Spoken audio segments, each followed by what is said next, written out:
ও আল্লাহ, তুমি দাও হেফাজত সবখানে, ইরানকে রক্ষা করো তোমারই আমানে। শান্তির বাতাস বয়ুক চারিদিকে, দয়া ঢেলে দাও সব মুসলিম হৃদয়ে।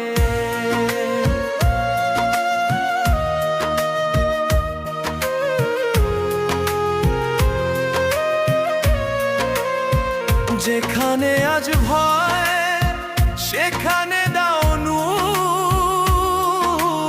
অন্ধকার ভেঙে হোক সকাল ভরপুর। আমরা